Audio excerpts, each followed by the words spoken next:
right, we are continuing to do Jesus teaching a little bit at a time. I want you to understand what Jesus is saying and asking of us.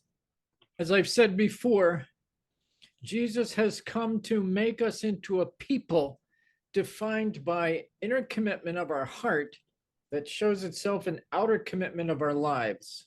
What we do with our bodies matters, and what we do in our thoughts matters.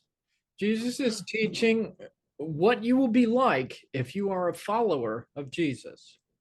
Today we are in Matthew 5:7, where Jesus says, "Blessed are the merciful, for they shall be shown mercy." So what is a merciful person?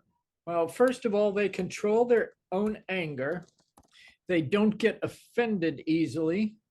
They absorb a certain amount of hurt, learning when it's appropriate to turn the other cheek and not get people back.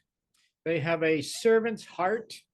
They are not concerned if somebody wounds their pride, and they don't retaliate at being disrespected. Being merciful is sharing other people's pain and doing something about it if you are able. Mercy is the opposite of violence, vengeance, and getting other people back for what they've done to you. And you all probably know that mercy is also a virtue in both Islam and Hinduism. In Hinduism, I think it's called ahimsa. Ahimsa. Ahimsa. Ahimsa, yeah. Jesus says that the merciful person will be shown mercy. He is not promising that all other people will necessarily show you mercy, though that may happen. Instead, he is saying that God will show you mercy. He's saying that God will recognize what you did in obedience to him, and he will treat you with mercy.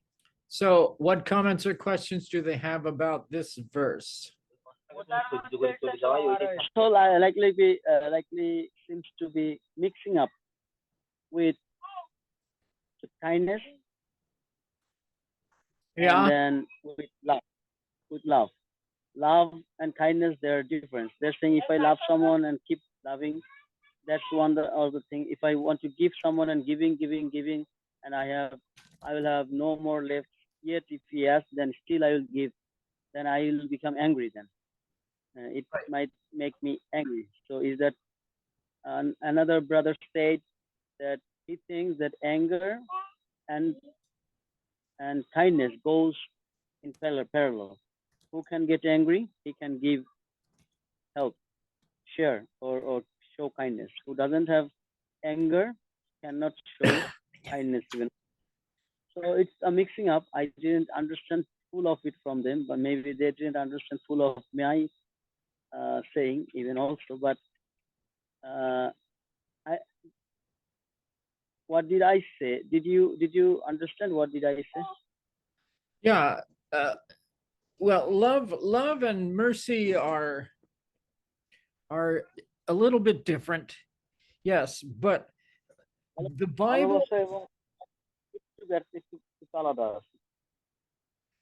Bible never asks us to give until we are empty.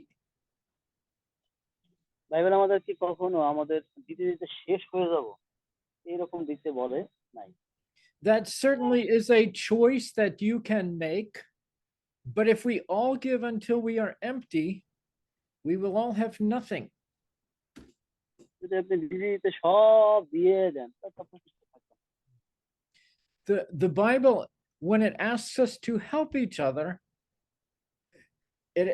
it does expect us to help each other, but if we all give till we're empty, we'll have nothing left to help each other with.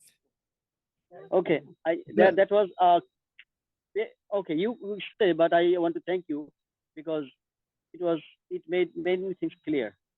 Thank you. Go on. You know, the Bible says we should give joyfully, and the Bible says we should even give sacrificially. আমরা দুইভাবে দিতে বলতো। So let me give you an illustration, Shubro, and rather than do it sentence by sentence, I'll just tell you what happened, and you can then translate it to them. One of the thing. Okay, go on, go on, go on, go on. Yes. The Bible says we should give generously and joyfully and even sacrificially, but it never asks us to give away everything. Now, in Acts chapter 2, this actually happened and it created a problem. When the church was being formed, in Acts chapter 2, verses 44 to 47, or verses 42 to 47, they sold their property and they shared abundantly, and they gave everything they had. The problem was then they all became poor and starving, and there was no one to help them.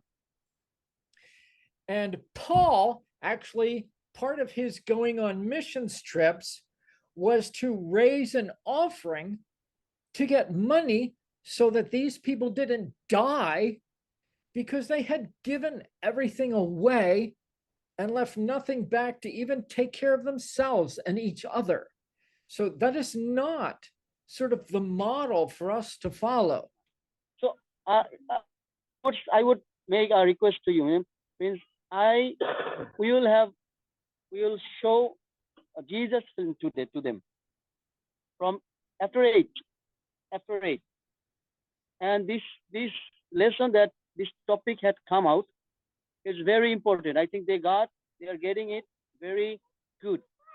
The main thing, one of the men over here, suppose this man, he gives, he always gives, he gives, and then he becomes empty. And then in his family, he cries. There is no cries, nothing. But when the man comes, he gives. Anyone comes. But this lesson is giving a big topic today, because he always says that God will provide. God will provide. Okay. But it says you give, but you should have your own strength, so you do not feel anyone. You will not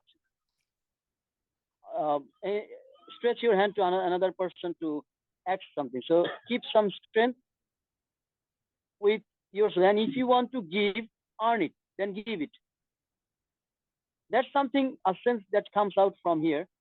So giving is, of course, good, but it's not something to become empty. Right. God has asked us to be good stewards of what he has given us, which means we should manage our resources, not that we should totally empty ourselves of them. Okay? Yes, very okay. Making sense to them? Yes, makes sense, totally sense. Okay.